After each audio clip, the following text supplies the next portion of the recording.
Hey guys, welcome to my channel. Jananayagan audio launch முடிஞ்சதுலேருந்து social media ஃபுல்லாக ஒரே கேள்வி தாங்க.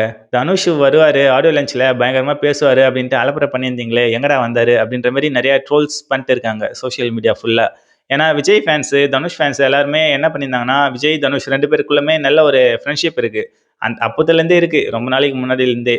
ஸோ அதனால் விஜய் டீம் தனுஷ் இன்வைட் பண்ணியிருக்காங்க ஆடியோ லான்ச்சுக்கு. தனுஷ் வரப்போறாரு அப்படின்ற மாதிரி ரூமர்ஸ்லாம் நிறைய கிளம்புச்சு. அது எதுவுமே அஃபிஷியல் நியூஸ் கிடையாது. எல்லாமே வதந்தி தான், எல்லாமே ரூமர்ஸ் தான். ஸோ நம்மளா ஓவர் இமேஜினேஷன் பண்ணிக்கணும்.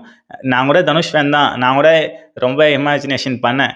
இவர் ஆல்ரெடி நம்ம காலா படம் ஆடியோ லான்ச்லேயே பயங்கரமாக பேசியிருப்பாருல்ல தனுஷ். பொலிட்டிக்கல் வைஸாக பேசியிருப்பாரு, மறைமுகமாக பயங்கரமாக இருக்கும். பயங்கரமான ஸ்பீச் அது, அந்த டைலாக் பவர்ஃபுல்லான டைலாக். ஸோ அந்த மாதிரி மறைமுகமாக இதில் ஒரு மக்கள்கிட்ட இம்பேக்ட் ஆக்குற மாதிரி எதனா ஒரு சீன், ஒரு டைலாக் பேசினார்னா வேற லெவல் இருக்கும் அப்படின்ற மாதிரிலாம் யோசிச்சு நானுமே எக்ஸைட்டாக தான் இருந்தேன். ஆனால் அது வர முடியாத போனதுக்கு நிறைய காரணங்கள் இருக்குங்க. இது சும்மா அவங்க அஃபிஷியலாகவும் கூப்பிடல.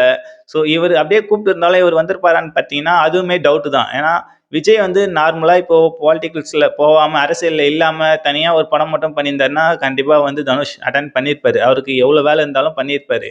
ஆனால் இது அவர் அரசியலுக்கு போயிட்டாருல்ல. ஸோ இவர் ஃபிலிம் மட்டும்தான் பண்ணிட்டு இருக்காரு.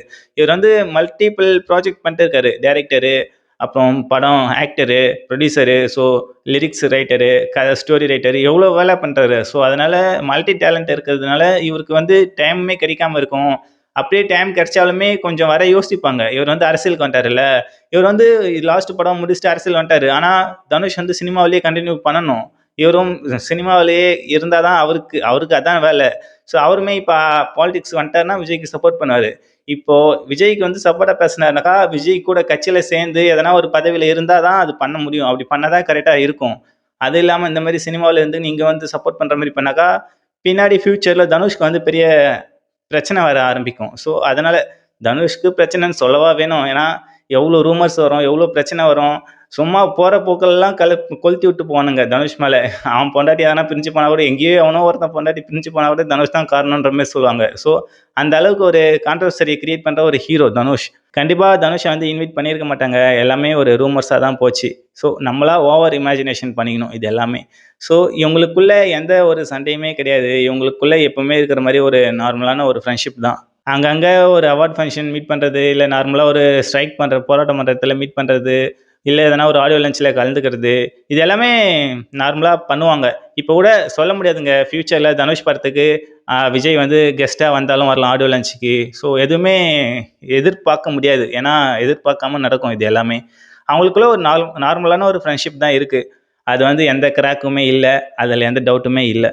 எவ்வளோ ஆக்டருங்க இருக்காங்க தனுஷ் மாதிரி பெரிய ஆக்டருங்களாம் தமிழ் சினிமாவிலே. அவங்களெல்லாம் விட்டுட்டு தனுஷை ஏன் இங்கே கம்பேர் பண்ணி தனுஷ் பேசுவார், தனுஷ் இன்வைட் பண்ணியிருக்காங்க அப்படின்ற மாரி ஒரு ரூமர்ஸ் கிளப்புனாங்க அப்படின்னு பார்த்தீங்கன்னா, இங்கே தனுஷ் எல்லா ஹீரோவை விட விஜய் கூட ஓரளவுக்கு கொஞ்சம் க்ளோஸான ஆள்.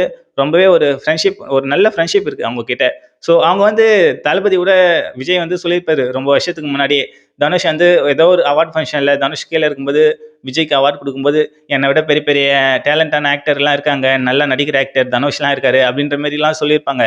அது சும்மா கலாய்க்கிற மாதிரி சொல்கிறதில்ல, அவர் உண்மையாக சொன்னது அது ஸ்டேஜில். ஸோ அவங்களுக்கு முன்னாடி மற்றவங்க திறமையானவங்க சின்ன பசங்களாக இருந்தாலுமே அவங்கள சுட்டி காட்டுறாங்கல்ல, இந்த மாதிரி அவர் என்னை விட திறமையானவர் அப்படின்ட்டு. அது ரொம்பவே பெரிய விஷயங்க. அந்த மனசு நம்ம தளபதிக்கு இருக்குது. ஸோ கண்டிப்பாக இவங்க தனுஷ்க்கு விஜய் விட்டு கொடுக்குறது. இப்போது ஹெச் வினோத் பண்ணுறாருல்ல ஜனநாயகன் படம், இது கூட நம்ம தனுஷ் கூட ஒரு படம் பண்ணுறதா இருந்தது ஹெச் வினோத். ஸோ இவர் லாஸ்ட்டாக பாலிடிக் போக போகிறாரு, அரசியலில் போக போகிறாரு. லாஸ்ட் படம் ஹெச் வினோத் கமிட் பண்ணியிருந்தாரு. ஸோ நான் தனுஷ் கூட கமிட் ஆயிருக்கேன் அப்படின்ட்டு சொல்லி, அதுக்கப்புறம் தனுஷ் தான் பேசி, இல்லை அவர் லாஸ்ட் படம் அவர் அரசியலுக்கு போகிறாரு, ஸோ அதை முடிச்சுட்டு வந்துருங்க அப்படின்ற மாதிரி தனுஷ் தான் சொல்லி அமுச்சு விட்டுருக்காரு ஜனநாயகன் படம் பண்ணுறதுக்கும். கதை ரெடி பண்ணி ஜனநாயகன் பண்ணி முடிச்சுட்டு அப்புறம் தனுஷ் படம் பண்ணலாம் அப்படின்ற மாதிரி ஒரு பிளான் போட்டிருக்காங்க. ஸோ ஷெட்யூல் எல்லாமே மாற்றி வச்சு தனுஷுமே நிறையா உதவி பண்ணுறாரு இல்லை. ஸோ இந்த மாதிரி ரொம்ப இப்போ மட்டும் இல்லைங்க, காலங்காலமாக இவங்களுக்குள்ள ஒரு நல்ல நட்பு இருந்துட்டு தான் இருக்குது. அதனாலேயே இந்த மாதிரி ரூமர்ஸ்லாம் கிளப்பி விட்டாங்க. ஏன்னா தனுஷ்க்குமே ஓரளவுக்கு ஒரு மாஸ் ஆடியன்ஸ் இருக்காங்கல்ல, ஃபேன் பேஸ் இருக்குது ஓரளவுக்கு. நம்ம சிவகார்த்திகேயன் மேட்ருமே இங்கே தனுஷ்க்கு கொஞ்சம் கனெக்ட் ஆகுற மாதிரி தான் இருக்கும். அதாவது இப்போ நம்ம சிவகார்த்திகேயனை அந்த துப்பாக்கி கொடுத்து எப்படி பண்ணிவிட்டார் வெங்கட் பிரபு. ஸோ அதிலேயே பெரிய பிரச்சனையாகி இப்போ சிவகார்த்திகேயன் மேலே நிறைய ஹேட்டர்ஸ்லாம் கிரியேட் ஆயிடுச்சுல்ல. ஹேட்ஸ்லாம் நிறைய பேர் ஹேட்டர்ஸும் கிரியேட் ஆகிட்டாங்க. விஜய் ஃபேன்ஸ் எல்லாருமே சிவகார்த்திகேயனை எதிர்க்கிற மாதிரி அந்த மாதிரி சுச்சுவேஷனும் வந்துருச்சு இப்போ. அது ஏன்னு பார்த்தீங்கன்னா, அது வந்து ஒரு பெரிய அரசியல் கதைங்க. அந்த மாதிரி இப்போ தனுஷ் மாட்டிடக்கூடாதுல்ல. அதனாலையுமே கொஞ்சம் அவேராக இந்த மாதிரி எந்த ஒரு ஆடியோ லஞ்ச்லையும் கலந்துக்காம இருக்கலாம். ஜனநாயகன் படத்துடைய எந்த ஃபங்க்ஷன்லையும் கலந்துக்காம. ஸோ எல்லாமே பார்த்து தானே பண்ணுவாங்க. ஃப்யூச்சரை யோசிச்சு தானே பண்ணுவாங்க. அந்த மாதிரி தான். ஸோ இதுதாங்க என்னுடைய கருத்து. ஏன்னா தனுஷ் ஆடியோ லஞ்சுக்கு வராததுக்கு ரீசன் இதுவாக தான் இருக்கும். அவரை முதல்ல கூப்பிடவே இல்லை. அப்படியே கூப்பிட்டாலும் அவர் யோசித்து பார்த்துட்டு தானே வரணும். எடுத்தோம் கவுத்தோன்னு பண்ண முடியாதுல்ல. ஏன்னா எனக்கு தெரிஞ்சு ஃபர்ஸ்ட் ஆஃப் ஆல் கூப்பிட்டுருக்கவே மாட்டாங்க. தளபதி யோசித்து பண்ணியிருப்பாரு. ஏன்னா நம்ம பிரச்சனையில் அவங்களெல்லாம் இசிக்கக்கூடாதுன்ற மாதிரி பிளான் பண்ணி தான் பண்ணுவாங்க.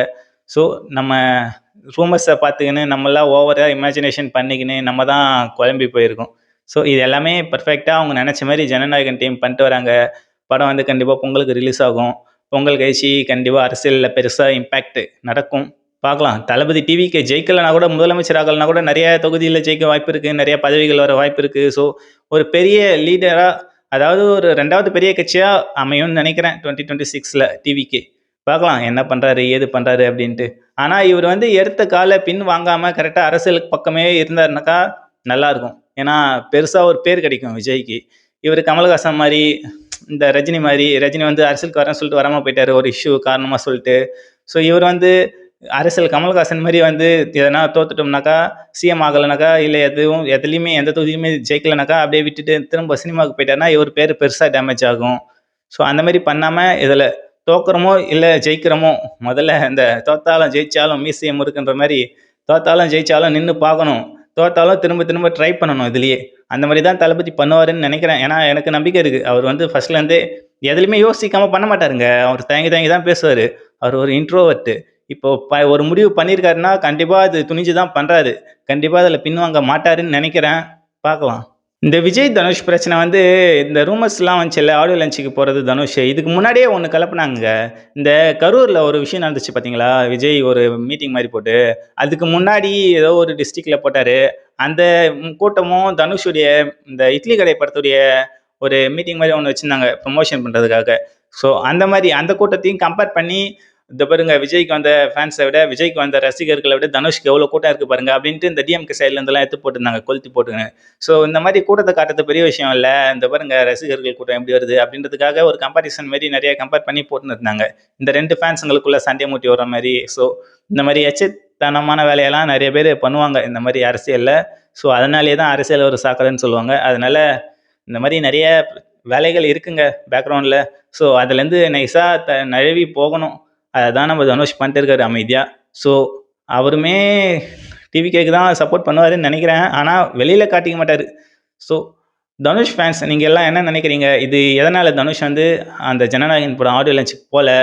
அப்புறம் விஜய் ஃபேன்ஸ் நீங்களும் என்ன நினைக்கிறீங்க அப்படின்ட்டு மறக்காமல் கமெண்ட்டில் சொல்லுங்கள். நான் நிறையா மிஸ் பண்ணிட்டு இருக்கலாம். ஸோ அது எல்லாமே கமெண்ட்டில் சொன்னீங்கன்னா நானும் தெரிஞ்சுப்பேன். நம்ம சேனல் வந்து ஃபஸ்ட்டு ஒரு 500 சப்ஸ்கிரைபர்ஸ் வரப்போகுது. ஸோ மறக்காமல் சப்போர்ட் பண்ணுங்கள். உங்கள் ஃப்ரெண்ட்ஸுக்கு ஷேர் பண்ணுங்கள். ஏன்னா இது வந்து குவாலிட்டி கம்மியாக இருக்குது ஆடியோ வீடியோ அப்படின்லாம் பார்க்காதீங்க. ஏன்னா இப்போ தான் ஸ்டார்ட் பண்ணியிருக்கேன்ல, போக போக கண்டிப்பாக இம்ப்ரூவ்மெண்ட் கிடைக்கும். ஸோ சப்போர்ட் பண்ணிங்கன்னா கண்டிப்பாக இம்ப்ரூவ் பண்ணி எல்லாத்தையும் மஜாவாக போட்டுடலாம்.